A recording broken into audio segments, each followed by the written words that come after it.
I want XYZ muscle to grow. And I'm like, okay, what is the objective best way to get a high stimulus and a low fatigue? Okay, it's to do these exercises, but these aren't the hardcore exercises. That kind of sucks, you know? So the things that got me the biggest pumps, the biggest soreness, the biggest increases in reps and load, and the biggest visual growth were not the hardcore exercises in at least some of these cases. So seeing that myself, I was like, what the f am I doing here? Hey folks, Dr. Mike here for RP Strength, and it turns out that when I stopped training super hardcore, I got even bigger. Oh no, time to light that pipe with loads of copium in it and start puffing. What the hell am I on? Well, let me tell you a story. First, some definitions. What I'm saying here is that my training became less hardcore and I got even more large and in charge because I made it less hardcore. Which sucks to say out loud. It is zero vibes for it, and I totally hear you. Let's define some terms and tell a little story about how I found this out and what that means for you. First, what is hardcore training? I consider hardcore training as it's a cultural definition, right? It's not exact, but I think it's got some commonalities, a kind of a grab bag of the following features. Heavy. Like sets of 5 to 10 are hardcore. Sets of 10 plus could be hardcore, but less likely. Moving barbells around. You squat versus leg press. Everyone knows which one is more hardcore than that. It's the squat, by the way. Using free weight instead of machines, right? Use dumbbell presses versus machine presses. Easy answer to which one's more hardcore. The big one is training very close to failure and chasing mega PRs. Very hardcore. And then typically big compound lifts are more hardcore than smaller isolation lifts, things like squats, deadlifts, and presses. If you see a guy squat all the way to depth, mega weight for a very close to failure set of 8, that's hardcore. Deficit deadlift for a set of 6, that's hardcore. That's real shit. There's just not much more hardcore to push on that. So that's what I call as hardcore training. And I used to do hardcore training all the time. A few years after I started lifting, I got into hardcore big time. Because when you start lifting, you don't know anything. And then I discovered hardcore was a thing. And vibes-wise, I really, really, really liked it. Because early in my career, not only did I want to get big, but mostly I actually wanted to get strong. I wanted to get strong before I wanted to get big. And hardcore lifts are the measurement of strength and by far the best way to get strong. So from about age 19, when I was starting to compete in powerlifting, all the way to around age 30, when I really consciously started making the transition of like, okay, I bodybuild now. This is what I do. I trained mostly hardcore, which means what? What did my training routine typically look like? And there's lots of video evidence of me training like this. Some of it will come up in a sec when I talk about my big PRs. Maybe some of it will be up on the screen even sooner, just as an example. So it's not me just saying stuff. It was 100% how I used to pride myself on training. I considered all other training kind of like what weak losers would do. My routines were designed around 3 to 10 rep max efforts in squats, deadlifts, dips, overhead presses with a barbell standing up all the way up and down. That's hardcore. You sit down with a press, you get dumbbells, you're in a machine. I don't even know if that counts anymore. Upright rows, lunges, pull-ups, behind the neck presses. Yes. Scott, how hardcore in the hardcore spectrum is a standing heavy barbell behind the neck press? It's full hardcore. That's like 1950s type of shit, right? Like that doesn't get much more hardcore than that, right? And so I would typically train on a push, legs, pull, rest, repeat split. So it would go heavy and hard for any one muscle group once every 5 days, which is lots of time to recover for really big efforts. I would do about 4 to 8 working sets, straight sets only, usually low reps, per muscle per session. So like every 5 days, I would do 4 to 8 sets per muscle. If you guys have seen the literature on volume and growth, That's very low volume compared to what typically you could do to grow even more. Lots of sets of 10. I did lots of sets of 8. I mean, sets of 8 until I was blue in the face. 8 is one of my magical spirit rep ranges, and lots of sets of 5s as well. And I would do isolation work, but like at the end of everything when I was nice and tired, and I would call it accessory work because of my powerlifting background. You do your power lifts, you do your core assistance lifts, and you do accessory work, which is like you pretend to do shoulders for 30 seconds here and there, looking around, and hopefully no one notices you, and then you leave. That's how I handled my training. And I got strong as and really big. Let me share some of my PRs with you. I squatted high bar 500 for 10 with just a belt all the way to depth. That's a cool video.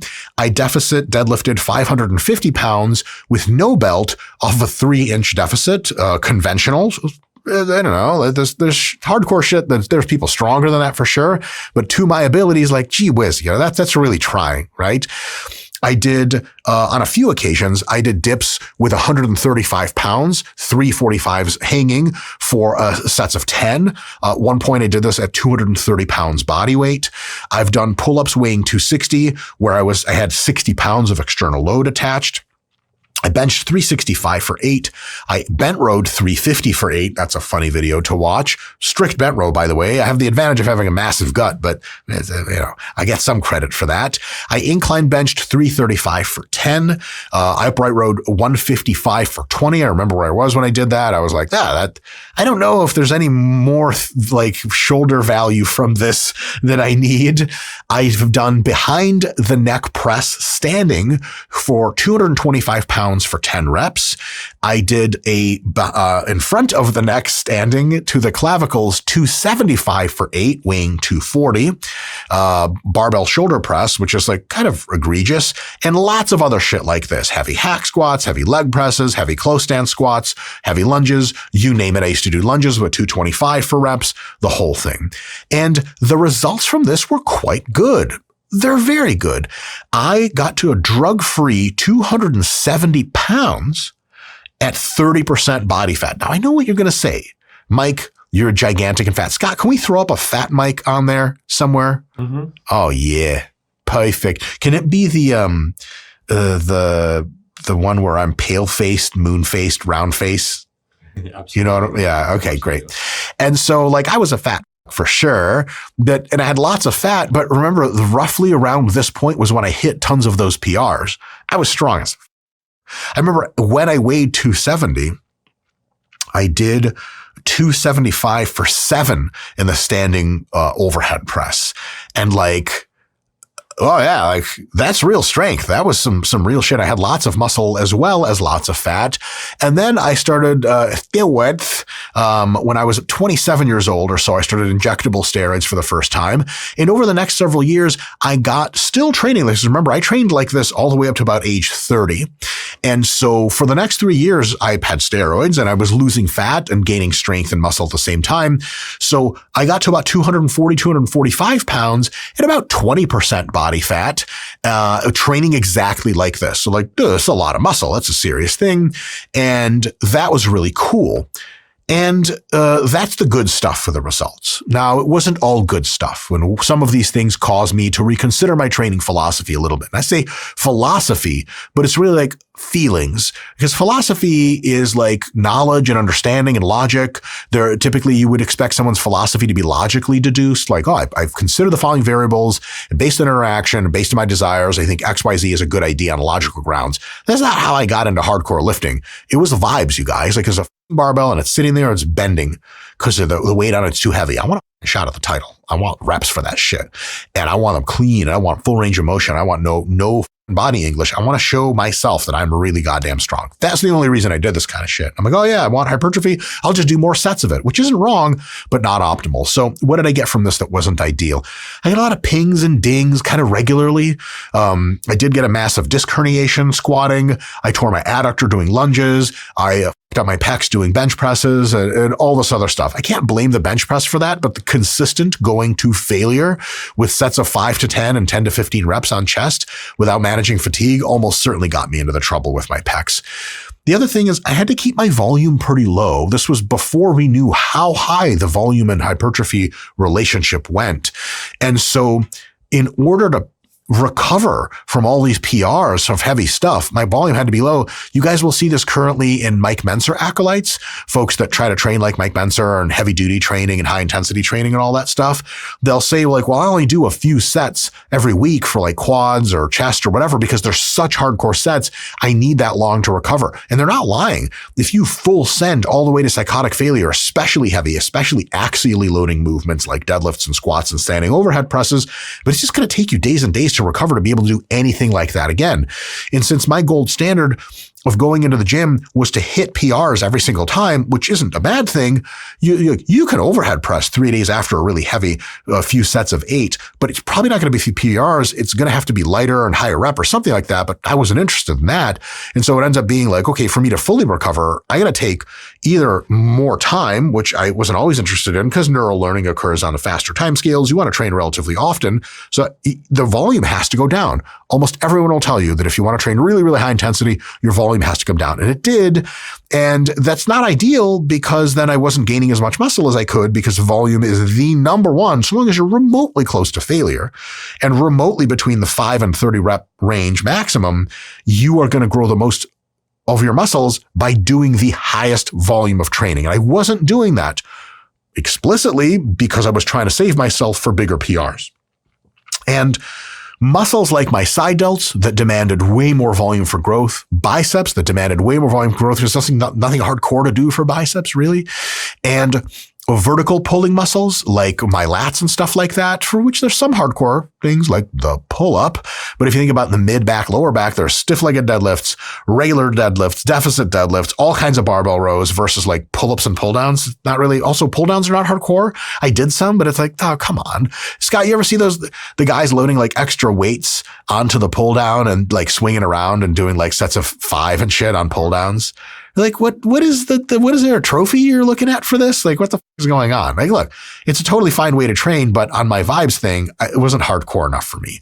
And so these muscles, side delts, biceps, vertical pulling muscles, were not very well developed compared to my other muscles. Now, my legs were massive. My chest was massive. My mid and lower back were super, super gnarly because how the hell do you stay completely flat backed with 250 kilograms, 550 pounds for reps to a deficit with no belt? You have to have the musculature there, and that's how you develop it. So like my mid back, have you guys ever seen pictures of my mid back? My spinal erectors look like two cocks meeting at the top of my back. It's really wacky. And so I excellently developed those muscles, but side delts, lats, and biceps, think about this from an aesthetic perspective for bodybuilding. If you have big ass biceps, big ass side delts, and huge lats, that's really important. But if from an aesthetic perspective, you have a really thick lower back, in bodybuilding, does that matter? I mean, if it's really, really thin and you're in open bodybuilding, the judges will judge you, but it's not exactly like, oh man, if you could just add pounds and pounds to his mid back, he'd be unstoppable. I don't think anyone's ever said that about anyone because it's probably never been true. So I got some cool stuff, but a little bit more pings and dings, missed opportunity to grow from very low volume chasing PRs with heavy weight and very systemically fatiguing moves. And also some muscles were just underdeveloped because I wasn't going to do the volume or the exercise selection to make sure they got checked off the box. So what did I discover about training that made me change my ways? Because I didn't just like vibe it out of this. I vibed into hardcore training, but I didn't vibe out of it. I actually logicked my way out. First is the idea about training volume and growth. I read enough literature and did enough of my own experimenting to realize that so long as the weight was challenging and of roughly low RIR, really like anything around 3 or 4 reps in reserve with good technique, set number was the turn dial for growth. As long as it's relatively heavy and relatively close to failure, doing 2 sets grows you more than 1, doing 3 sets grows you more than 2, and that relationship weekly, there is no evidence so far that is convincing that relationship has been shown to stop or curb. What am I saying? I'm saying in studies that have compared 30 weekly sets to 40 weekly sets or roughly thereabouts, every single one of these studies so far has either showed maybe no change, but almost all of them have showed distinct increases in muscle growth at 40 sets per week than at 30 sets per week on average.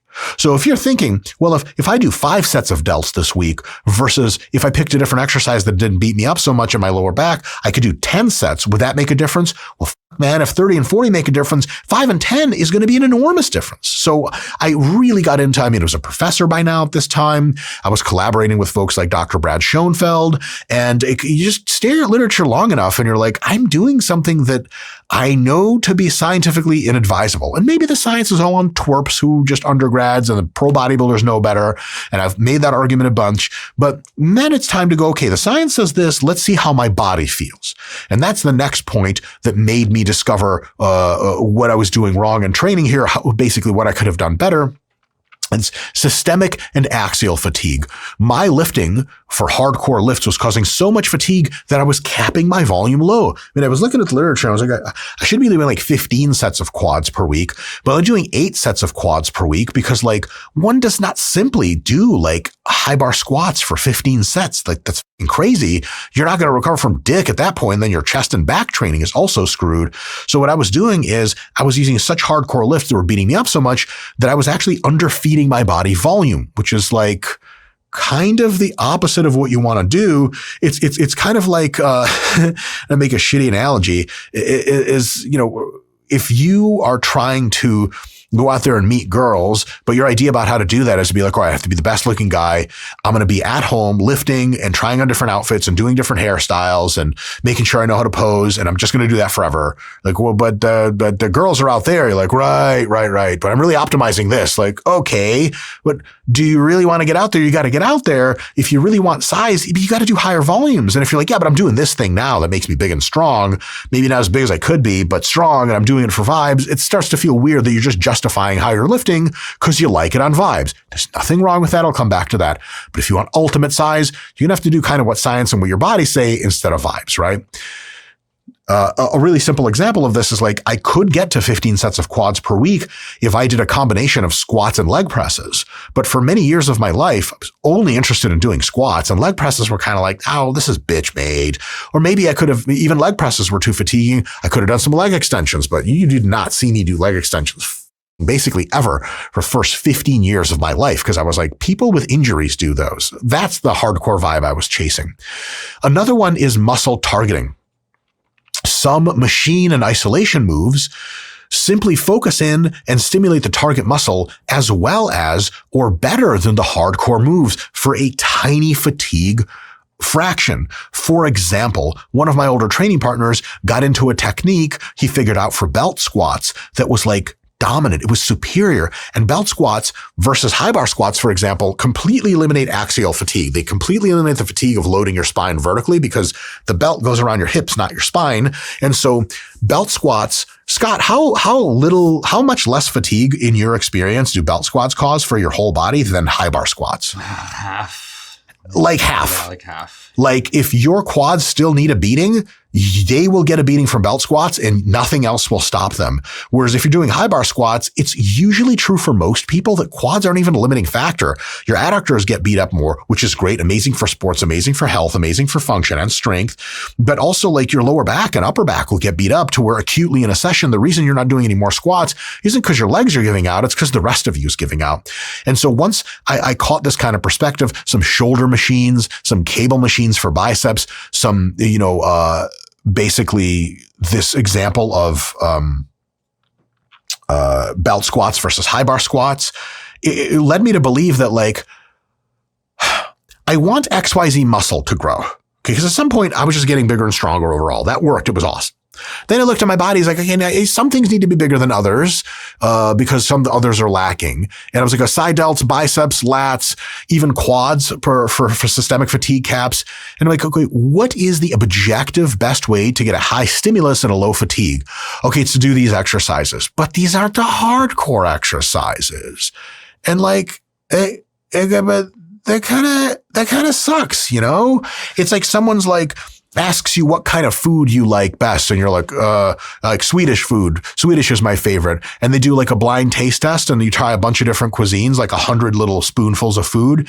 And you're like, okay, how'd I do? They're like, Thai food's actually your favorite food based on ratings. And you're like, that's really true? And you can identify it as like someone who loves Swedish food. And it just turns out like, oh, well, like actually the things in the real world that seem to get you going are Thai food. And then you just have to accept that. So the things that got me the biggest pumps, the biggest soreness, the biggest increases in reps and load, and the biggest visual growth were not the hardcore exercises in at least some of these cases. So seeing that myself, I was like, what the am I doing here? And here's the last one that really did it for me. I started competing in bodybuilding, usually very unsuccessfully and a few times with decent outcomes. And I first was going as a coach to these competitions. Before I competed myself, I was going as a fan. And I realized that absolutely nobody who actually competes in bodybuilding really gives a shit about what you can lift. Scott, imagine coming up to Nick Walker right now and being like, Nick, so you used to lift more weight. Now you've been with RP. Jared's been helping you with your technique. It looks like you're a technique master, but the weights are way lighter. Don't you feel bad about that? Scott, if you told Nick like, hey, if you got back into really heavy lifts, don't you think you'd grow more? What do you think he'd tell you? Like, F off. Hey, get the f out of here, kid. I got another set coming up. But for real, it'd be like, yes, I know that. I trained like that before. I got lots of dings and bruises. I got really big, but I got even bigger doing the focused shit that actually makes sense. And so I had a big ego about how I was approaching my lifting. I wanted to be the most hardcore. So when other bodybuilders would talk about walking lunges or leg presses or leg extensions or all the stuff, I'd be like, what can you high bar squat? And the answer was like, I was one of the better high bar squatters in bodybuilding for my body weight. And it's like, okay, sweet. So what does that mean on stage? What does that mean for your quads? Could your quads be bigger if you did other things instead of just high bar squatting? And at some point, the question was answered yes. And then what the hell was I supposed to do? Because in powerlifting and in strongman, these lifts are everything. But in bodybuilding, they're means to an end. And if you can get to that end in a more efficient means, you got to drop the ego off at the door. So here's how I came to change my ways. At first, here's what I did. I did not abandon compound lifts, but I did remove the ones that had the lowest stimulus to fatigue ratios for hypertrophy for me. Low bar squats. They're designed to give you advantage in leverage, not disadvantage in leverage. Disadvantage is what you want for growth oftentimes, really focused in on one muscle. An advantage lets you lift more weight, but it really just like lets you lift more weight. So you get good at that. Your bones and tendons grow and stuff. That's cool. But as far as hypertrophy, you're actually getting less hypertrophy from an even higher workload and even higher risk of acute injury. No more low bar squats. I stopped doing rack deads or floor deads. And every time I would deadlift, I would do deficit deadlifts because they expanded the range of motion. I didn't have to use as much weight. And the stimulus to my glutes, to my back was much, much bigger, whereas the fatigue was comparable. And so that's really, really good. I added in more paused lifts. That was a really big deal. I'd been through some injuries and I'm like, I'm mostly going to pause almost all of my lifts now because I don't see a downside and I see an increase in safety. And I think that's really good. So I started pausing my lifts and I chose longer ranges of motion lifts like cambered bar rows instead of regular rows, cambered bar benches instead of regular benches, deficit deadlifts, good mornings to the rack, and things like that.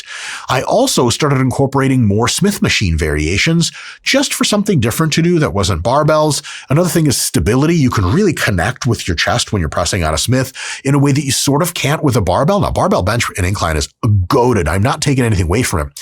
But sometimes just for variation on Smith, you can really connect with your muscles better because you don't have to do the cognitive work, the neural throughput work of actually stabilizing the barbell to nearly the same extent.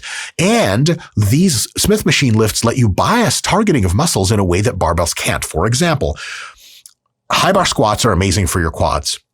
But if you want your quads to grow even more per any unit of time that you spend working on them, if you get into a Smith machine, and especially if it's a slanted Smith machine where the slant goes forward as it goes lower, if you push your feet a little bit in front of where that barbell would land on the slant, you can maintain essentially completely upright upper body posture, and your knees go way over your toes at the bottom end, which means the fraction of load and thus stimulus and thus growth that is given to your quads in that feet forward Smith machine squat is higher. And the fraction that's given to your lower back and your glutes and your mid back is lower. But like when I do squats, it's a quad movement for me. And so I started doing these kind of feet forward squats, and I was like, damn, these hit. And I'm like the same fatigue I would be from regular squats, except my quads have 1.5 times more stimulus and they're getting bigger. That was a real big change for me. That was a real big change. That was kind of the intermediate stage. So there was early Mike who did stupid shit, bro shit at the gym and had to learn like everyone else. There was 19 to 30-year-old Mike who did hardcore dedication all the time. There was 30 to 40-year-old, 30 to 39-year-old Mike who did what I just described basically as like slightly better SFR version of this, but still lots of hardcore stuff. And then now my approach to training is different even still as I'm getting older. Today, I only essentially go by stimulus to fatigue ratio. Does the muscle get nuked while systemic fatigue, axial fatigue, and local joint and connective tissue fatigue, like how are my elbows liking this, staying low or reasonable? If it's a high SFR exercise, your boy's doing it. And I don't give what it looks like. So like I get a lot of criticism from some folks, understandably, for my lying curls thing where I lie down on a bench and do the curls to the ground with dumbbells. You guys, of course, that's not hardcore. It combines two bitch-made things at the same time. Dumbbell curls, which are lame, and lying down while doing them. What are you, going to sleep? It's the worst. And because of the leverage disadvantage, you can only use like 30 or 35 pounds at the most. I can. I don't know. Eric Janicki might be able to use 45, but Eric Janicki could curl like 185 if he stood up with a barbell. So this whole exercises thing, for the only reason I do lying curls is for me, lying dumbbell curls. Scott, are you on this train? Lying dumbbell curls are the best SFR bicep exercise you've ever tried. They absolutely are. There's no competitor. And so you can try these yourself too. If you use good technique, keeping your chest pursed really up, really slowing the descent, gently touching the dumbbells at full extension to the ground and coming back up. A few MyRep match sets of like 15 reps, your biceps get sore for like 6 days. They get a pump that you've never had from bicep training ever in your life. It's wild. It's lame. Yes, it's lame, but I don't care because I just want muscle growth with minimum effect on fatigue and joints. I'm beyond that point where I care enough about like, oh, it's got to be barbell curls. I used to be that guy. I curled like with some interesting but not cheating technique, 135 for a set of 10 before. That's somewhere lost in Facebook videos somewhere along the lines. I've done that shit. It's cool. The vibes are great, but actual effect is lower than the stuff that's kind of lame. I no longer have a big ego attachment to big weights or barbell lifts. That's a thing. I used to like crazy, and it's always tempting, but I'm just like, nah, I'm through with it. I'm done with vibes. I don't train on vibes anymore. I train on stimulus to fatigue ratio. And like right now I'm training my shoulders. It's super high volume with really wussy exercises. My shoulders are blowing up, and like, it's great that they're blowing up. I don't like how it happens, but I don't care about what I like or don't like anymore in the gym. It's about maximum effect for me. I'll tell you about how this relates to you in just a second. So I do miss these big lifts sometimes, but on vibes, vibes just don't go far. And so I'll say right now, I'm recording this at the very, very beginning of a 15-week diet, which I'm going to be getting more jacked and more lean at the same time, but on very, very low gear, 150 total milligrams, by the way, of anabolic androgenic intervention. We'll put it that way. I am 235 pounds as of this morning, and I have like veins in places that I typically have never had, but maybe below 225 I had them. And so I am by far my most jacked and least hurt, by the way. My body feels phenomenal, and I know the most direct exercises that work best for me and rep ranges that work best for me to nuke all of my muscles whenever I have, like, if you're like, hey, how do you really get your delts going? I know the answer to that question now better than I've ever known it, and I can do it in the gym. So I have all those advantages, and I'm 41 years old.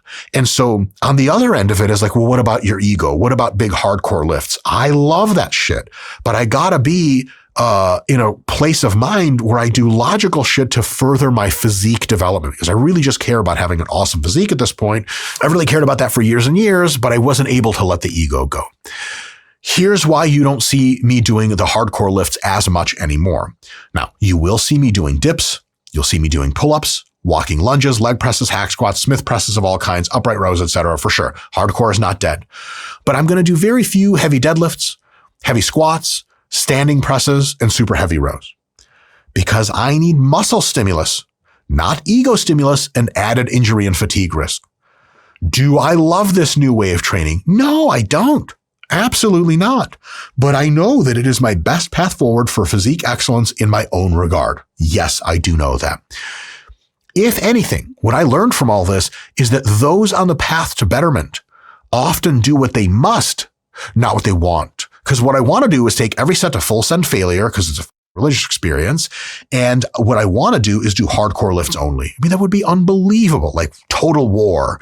And that's how I used to train for years, but that didn't get me where I wanted with my physique. And training differently, more specifically, in a slightly more lame way from this perspective, got me way, way, way better results. Let's answer the last question. What should you do about your training? I would love nothing more than to be the patron saint for hardcore training for you guys. It would be amazing. And young, fat, natty Mike Israel definitely was that person. And I was hugely proud of it. But how I train today is optimized for my goals and my constraints, goals being maximum hypertrophy, constraints being injury history, age, so on and so forth, not yours. So yes, you should always use small progressions and excellent technique. And if you feel it a lot in the muscle, or you just love the vibes and your growth is good, by all means, dip into the hardcore shit. Dip into the barbell lifts, sets of 5 to 10, failure or very close, and they will make you bigger. They'll make you stronger and they'll make you tougher than shit. I got into Brazilian jiu-jitsu training at the peak of my barbell strength. And I tell you what, like, you can violate a lot of concepts in jiu-jitsu just by being strong. Like if someone tries to get you from behind the neck when they're in front and snap you down, but you've done good mornings for sets of 5 with 330 pounds, they pull on you and they're like, this doesn't work. It's amazing. I love it. It was awesome, awesome, awesome. And if you're into that vibe of just getting just gnarly strong, 1000% by all means do it. On the other hand, if you ever want to do more targeted training, if you ever want to explore where your stimulus and fatigue ratio could be better, it's just one mesocycle away from you just trying it on your next program. If you have the RP Hypertrophy app, we don't tell you what exercises to do. We can recommend them, and soon we'll be recommending them with more advanced intelligence behind the scenes. But at the end of it, it's just your call. And we don't even tell you what rep ranges. That's also on you. So if you want to try the Hypertrophy app doing sets of 5 to 10 in squats and deadlifts, God bless you. You can do it through the app. But if you want to do sets of 15 to 20 and slightly more isolation exercises or more guarded exercise, belt squat, something like that, then 100% you can do that through the app too. Check the link in the description, give this some thought, and answer the following question in the comments. Why am I coping so hard about this? Is it, Scott, what is it? Because I never actually trained hardcore and I'm a fraud and I have excuses? Yeah, all those. Yeah. Every smaller and weaker than Mike Menser. I just never will amount to be anything like Mike Menser, and it hurts me every single day. And I got to get out there and say stupid bullshit to make up for my, honestly, just small penis. Yeah, full circle. See you guys next time.